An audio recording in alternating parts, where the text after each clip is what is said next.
तो आज हम बात करेंगे कुंडली में प्रेम विवाह के योग लव मैरिज कब हो सकती है, इसके बारे में बात करेंगे। जो अपनी कुंडली में देखना चाहते हैं, बहुत ही आसान तरीके से बिना गुणा गणित के बताऊंगा। तो आज हम जानेंगे लव मैरिज के बारे में। इसके लिए लग्न कुंडली सम्मुख रखिए।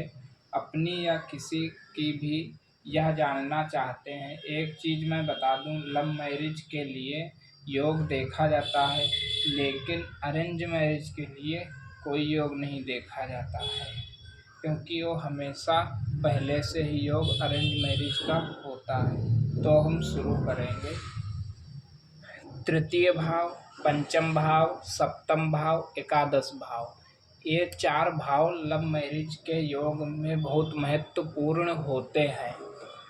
सबसे पहले हम शुरू करेंगे 5। यहाँ पे तृतीय भाव में 5 अंक लिखा है। 5 अंक का स्वामी है सूर्य। पंचम भाव में 7 अंक लिखा है। 7 अंक का स्वामी है शुक्र। और सप्तम भाव में 9 अंक लिखा। 9 अंक का स्वामी है गुरु। एकादश भाव में 1 अंक लिखा है, तो इसका स्वामी है मंगल। यदि गुरु और मंगल एक साथ कहीं भी कुंडली में बैठेंगे तो लव मैरिज का योग बनता है। ऐसे ही यदि गुरु और सूर्य आपकी कुंडली में कहीं भी बैठेंगे तो लव मैरिज का योग बनता है।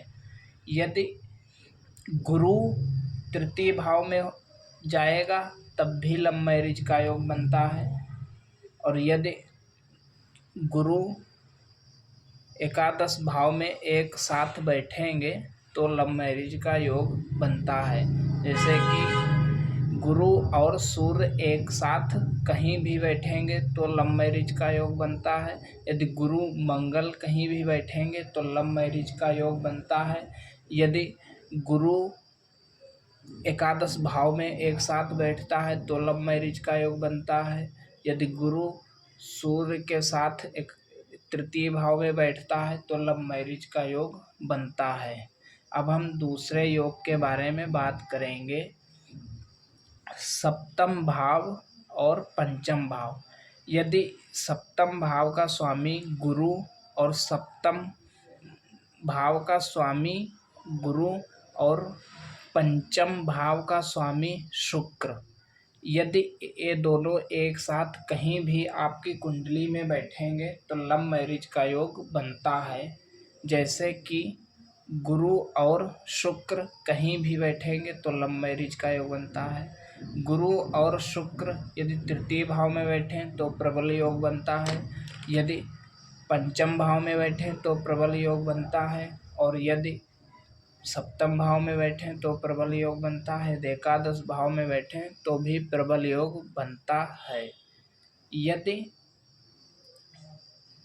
सप्तम भाव का स्वामी पंचम में होगा और पंचम भाव का स्वामी सप्तम में होगा, जैसे कि गुरु पंचम में होगा और शुक्र सप्तम में होगा, तो भी आपका लव मैरिज योग बनता है। स्वामी शनि राहु केतु हैं तो अंतर जाति से विवाह होता है। यदि सप्तम भाव में गुरु हैं तो आपका स्वर जाति से विवाह होता है। राधे राधे।